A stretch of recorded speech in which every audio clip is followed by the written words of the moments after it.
The desert was silent the night Ahsoka Tano felt the boy's spark. Far from Tatooine, she froze mid-step, her white blades cold at her hips. A presence she had not touched in 19 years pulled at her heart. It was small, it was raw, and it carried the same fire as Anakin Skywalker. Ahsoka did not wait. She did not ask the Force for permission. She ran. Her ship cut through hyperspace before the suns rose over the dune sea. She knew Obi-Wan was out there. She knew Yoda watched from the swamps of Dagobah, but neither of them had felt what she had just felt. The boy was awake in the Force, and he was alone. When she landed on Tatooine, she kept her hood low. Mos Eisley smelled of fuel and sweat.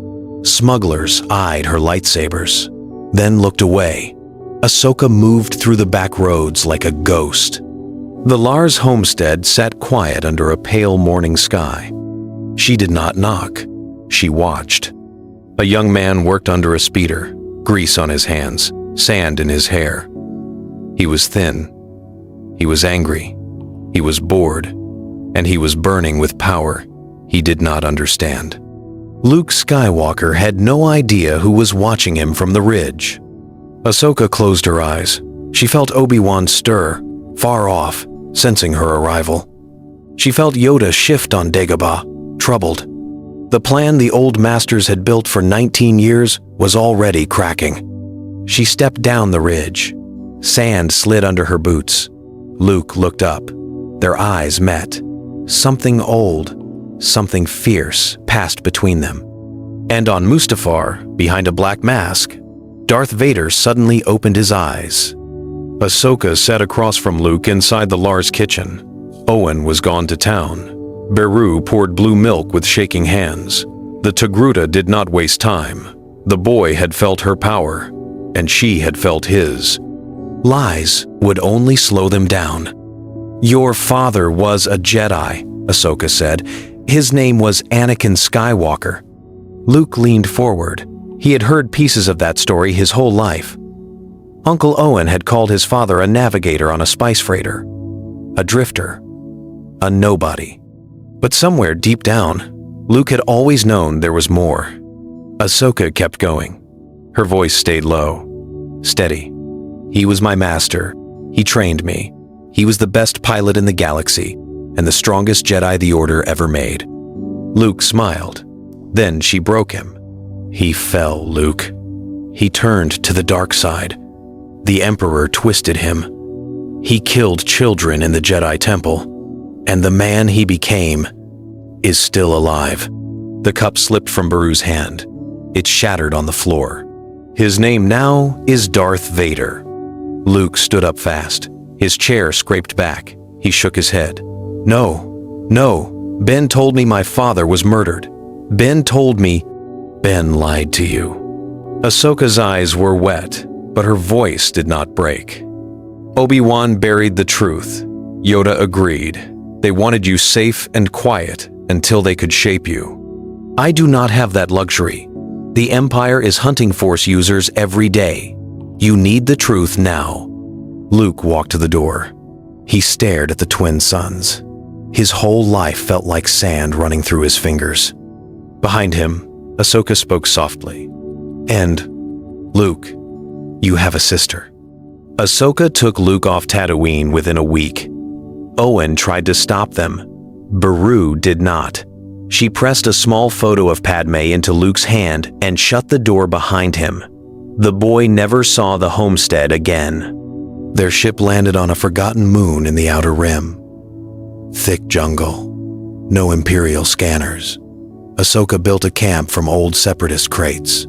This would be his temple now. No marble halls. No council. No rules from a dead order. She tossed him a training saber on the first morning. "2 hands," Luke said. "No," Ahsoka answered. "2 blades." She handed him a second hilt. Luke stared at it like it was alive. Yoda would have called this reckless. Obi-Wan would have called it dangerous. The Jedi Council had only let a few warriors carry Jarkai, and most of them died young. But Ahsoka was not the Council. She had walked away from the Order before it fell. She trained Luke the way Anakin had trained her, fast, sharp, and personal. Luke fell down 100 times that first week. He bled. He swore. He got back up. Anger is not the enemy, Ahsoka told him.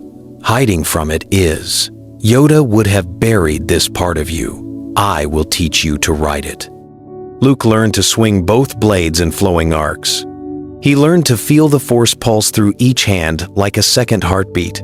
He stopped flinching at his own power. One night, beside the fire, he asked the question she had been waiting for. When do we go after Vader? Ahsoka stared into the flames. Soon. But first, we need allies. And there is a senator on Alderaan who already knows your name. Bail Organa had not slept well in 19 years. So when Ahsoka Tano walked into his private study on Alderaan, alive and armed, he almost dropped his glass. Snips, he whispered. The old Clone War nickname slipped out before he could stop it. Senator, Ahsoka said. Then she stepped aside. Luke stood behind her in a dusty cloak. Bail looked at the boy's face, the jaw, the eyes, the same fire Padme used to carry into the Senate floor. He knew at once there was no need to ask. Bail sat down hard. You were never supposed to come here. Obi-Wan made me swear. Obi-Wan made a lot of promises, Ahsoka answered. I am breaking them, one by one. Bail did not argue for long. The Empire was tightening its grip on every system.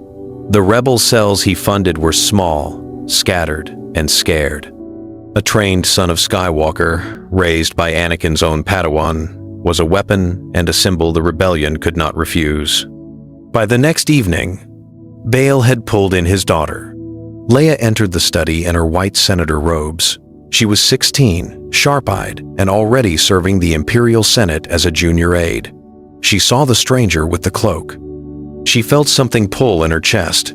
She did not know why. Bail's voice was soft. Leia, this is Luke. He is your brother. The room went still. Luke stared at her. Leia stared back. The Force hummed between them like a wire under tension. Leia did not cry. She did not faint. She crossed the room and took Luke's hand. Then we have work to do, she said. And in his black tower above Coruscant, Emperor Palpatine sat up. 2 new lights had just appeared in the dark. Darth Vader stood alone in his meditation chamber on the Executor. The pod hissed open, cold air bit at his scarred skin. He had felt something 3 nights in a row now, a thread in the Force, faint, familiar, and it was pulling him apart. It was not Obi-Wan. He knew that signature like an old wound. It was younger, brighter, and it carried 2 echoes braided together. One echo was a boy, raw, untrained, burning with Skywalker fire. The other echo was her. Ahsoka, Vader rasped. The name scraped out of his vocoder like rust. He had killed her on Malachor. He was sure of it. The duel, the crumbling temple, the mask he had cracked open with his own blade. She had fallen into the dark, and he had walked away. The Emperor had told him she was dead. The Emperor had lied. Vader's gloved fist closed around empty air.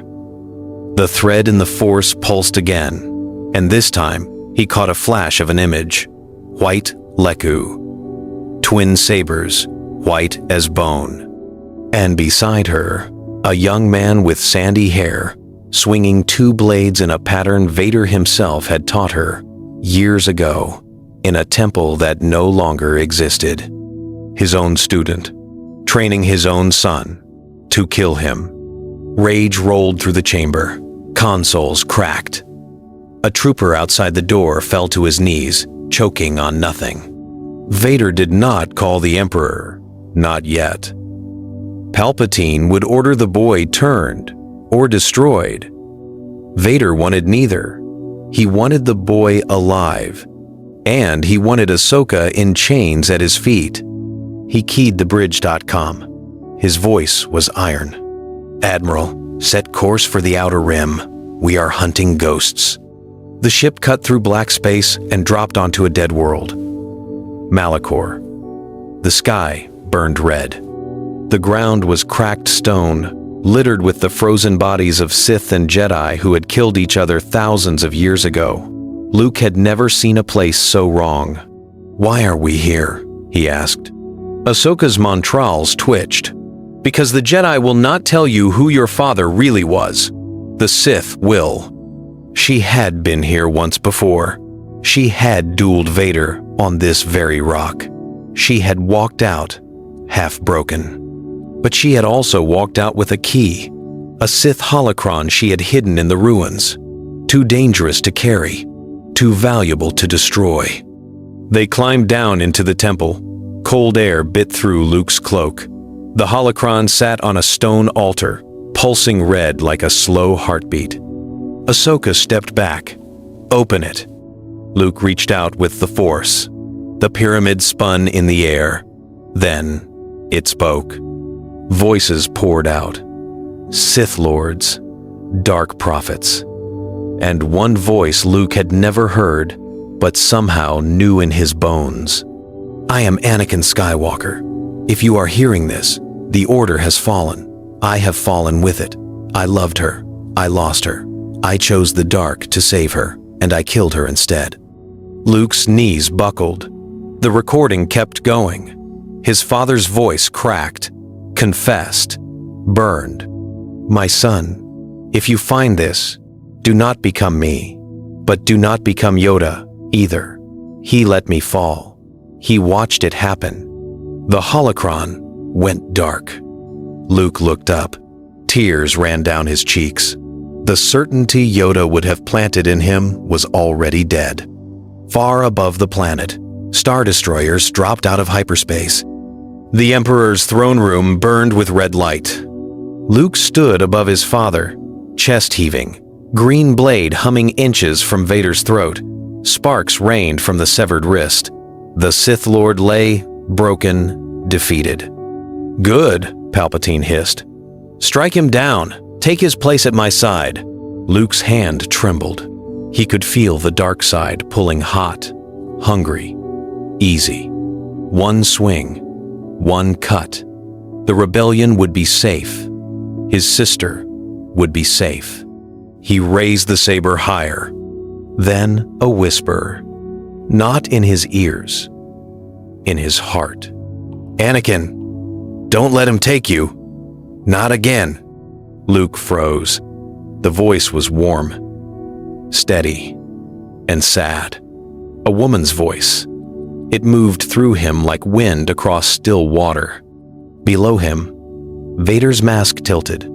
The mechanical breathing stuttered. That voice. "Snips," Vader whispered. Luke's eyes went wide. He didn't know the name, but his father did. And something inside that black helmet, something buried for 20 years, was waking up. Far away, on a quiet moon, Ahsoka Tano stood with her eyes closed and her hands raised. She had felt Anakin's pain across the stars. She would not let her master die a slave, not today. "Come back to us," she breathed. Vader's gloved hand reached up, not toward Luke's blade, but toward the Emperor. Palpatine's grin froze. Lightning crackled at his fingertips, but this time, it was not meant for the boy. It was meant for the Sith who had finally remembered his name. The throne room shook. Red lightning crawled across Emperor Palpatine's fingertips, but this time, the old Sith hesitated.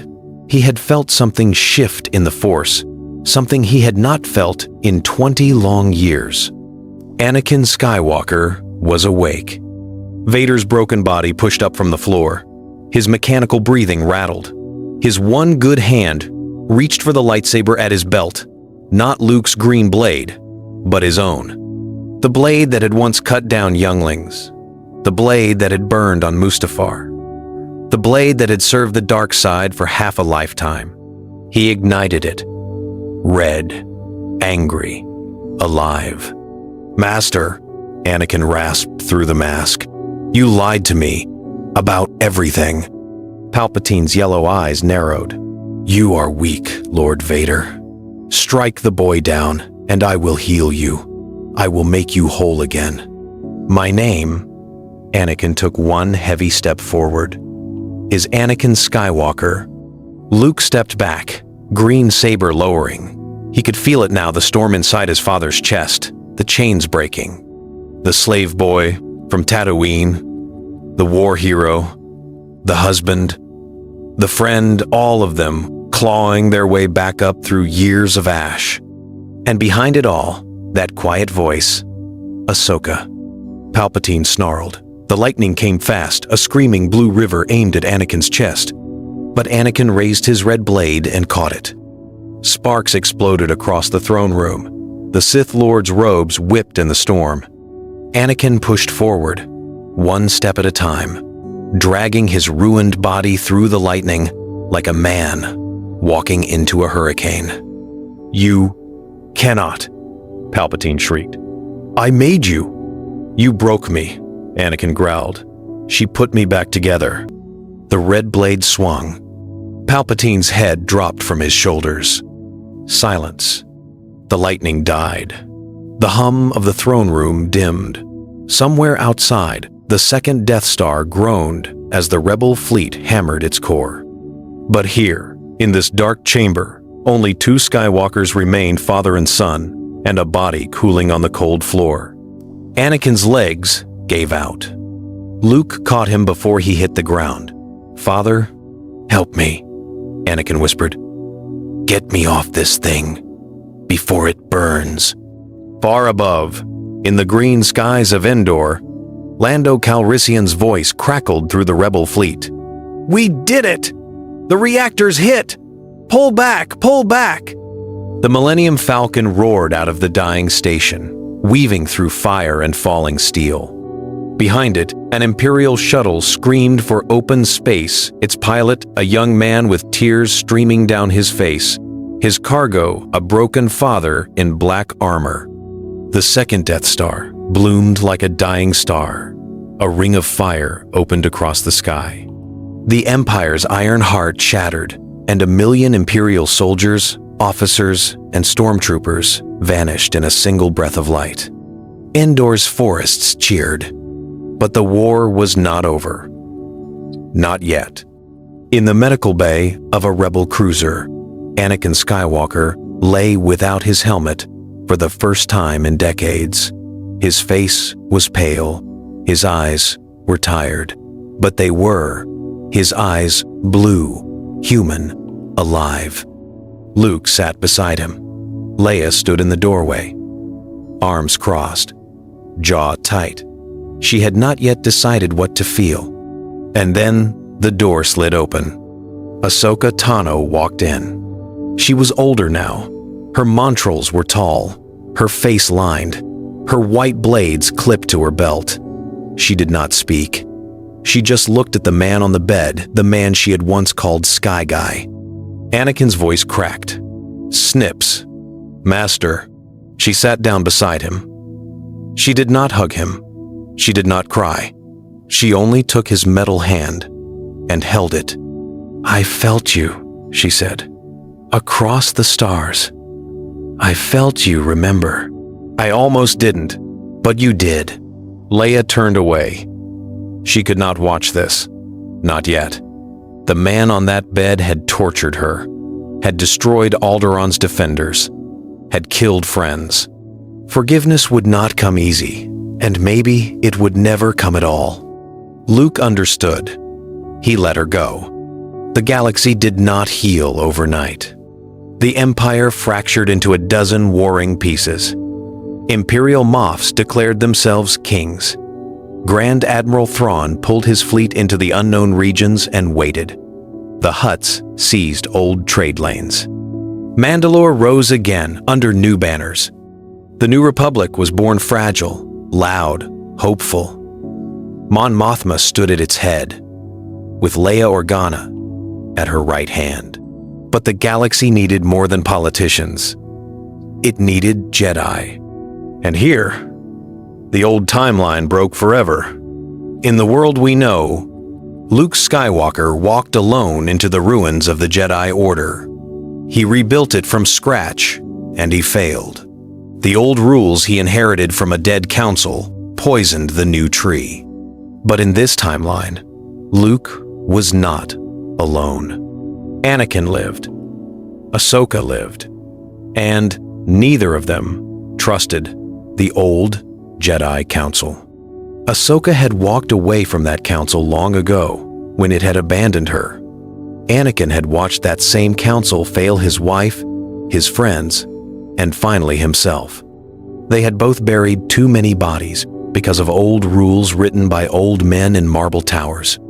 So when the survivors gathered on the green moon of Ossus, the lost Jedi, the runaway Padawans, the Force-sensitive children hidden across the Outer Rim, they did not look to a new council.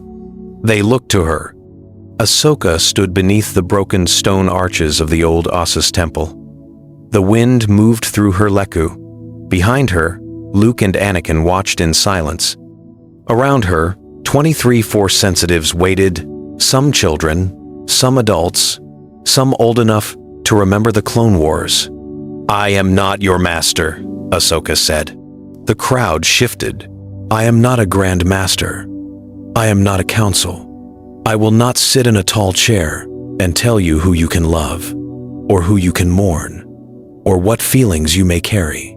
She drew her white sabers and crossed them on the stone floor at her feet. The old Jedi forbid attachment. They forbid fear. They forbid anger. And in forbidding these things, they trained children to hide their hearts until those hearts cracked open and let the dark side in. She looked at Anakin. He looked back at her. He did not look away. "We will not make that mistake again." Luke stepped forward. "Then what will we be?" Ahsoka smiled, sad, fierce, free. "We will be Jedi. But Jedi who remember they are people first. We will love